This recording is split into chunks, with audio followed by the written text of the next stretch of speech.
আসসালামু আলাইকুম। Study mode 99 এ স্বাগতম। আজকে তোমাদের সঙ্গে ইংরেজিতে কিভাবে দুঃখ প্রকাশ করতে হয় এই সম্পর্কে কয়েকটি বাক্য নিয়ে আলোচনা করব, যেগুলো নির্দিষ্ট কোনো নিয়ম অনুসারে চলে না। যেমন সরি, দুঃখিত, আই এম সরি, আমি দুঃখিত, আই এম রিয়েলি সরি, আমি সত্যিই দুঃখিত, আমি সত্যিই দুঃখিত, I am really sorry, I Apology, আমি ক্ষমা চাইছি, আমি ক্ষমা চাইছি, আই অ্যাপোলজি।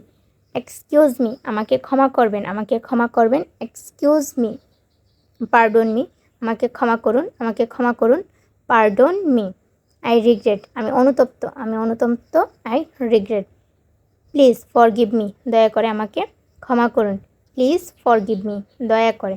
প্লিজ অর্থ দয়া করে, ফরগিভ অর্থ ক্ষমা করা, মি অর্থ আমাকে। প্লিজ ফরগিভ মি, দয়া করে আমাকে ক্ষমা করুন। I hope you can forgive me, আমি আশা করি আপনি আমাকে ক্ষমা করতে পারবেন। এখানে হোপ অর্থ হচ্ছে আশা করা, আই অর্থ আমি, অর্থ তুমি। Hope you can forgive me, আমি আশা করি আপনি আমাকে ক্ষমা করতে পারবেন। I am was in the wrong, আমি ভুলের মধ্যে আছি বা ছিলাম। যদি এটা প্রেজেন্ট ইনডিফিনিট টেন্স হয়, বর্তমানের কোনো কথা হয়, তাহলে হবে I am in the wrong, আমি ভুলের মধ্যে আছি। আর যদি পাস্ট ইনডিফিনিট টেন্স অর্থাৎ অতীতকালের কোনো কিছু হয়, তাহলে I was in the wrong, আমি ভুলের মধ্যে ছিলাম। I am really most terribly sorry, আমি সত্যি অনেক দুঃখিত, আমি সত্যি অনেক দুঃখিত। I am really most terribly sorry.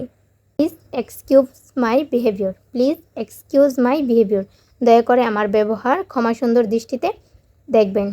ভিডিওটি ভালো লাগলে লাইক কমেন্ট করতে বলো না, এবং যারা চ্যানেলটিতে নতুন, চ্যানেলটি সাবস্ক্রাইব করবে এরকম নতুন নতুন ইংরেজি শেখার ভিডিও পেতে।